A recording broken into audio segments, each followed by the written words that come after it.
Hello बच्चों, चलिए प्रश्न को पढ़ते हैं।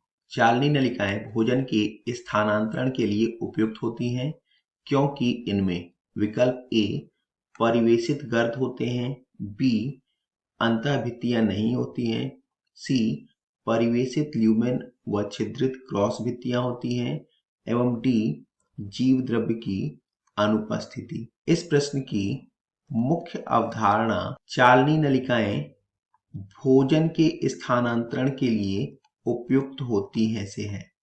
चालनी नलिकाएं यह फ्लोएम का भाग होती हैं। फ्लोएम 4 प्रकार की संरचनाओं से मिलकर के बना होता है, उनमें से चालनी नलिकाएं एक हैं।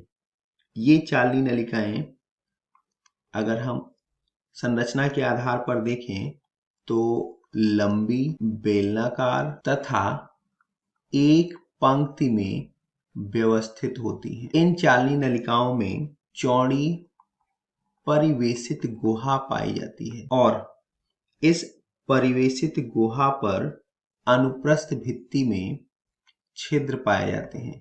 ये छिद्र कहाँ पर है?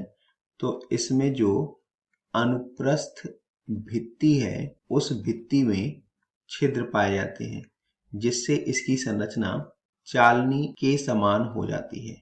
यहाँ पर ये छिद्र हैं, ये अनुप्रस्थ भित्ति है और ये दूसरी ऊपर की ओर चालनी नलिका है।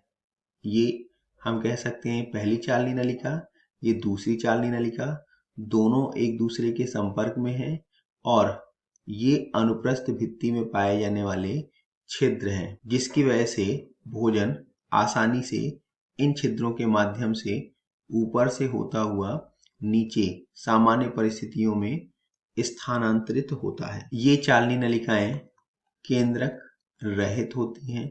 इनमें केंद्रक नहीं पाया जाता है, लेकिन ये जीवित संरचनाएं हैं। इनमें जीव द्रव्य पाया जाता है।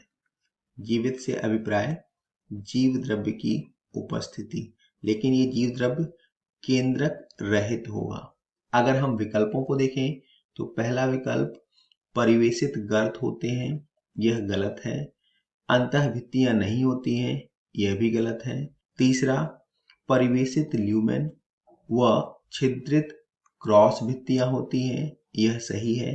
और चौथा, जीव द्रव्य की अनुपस्थिति, यह भी गलत है। अतः दिए गए प्रश्न का सही उत्तर विकल्प सी परिवेशित ल्यूमेन व छिद्रित क्रॉस भित्तियां होती है से है। आशा करते हैं आपको समझ आया होगा। धन्यवाद।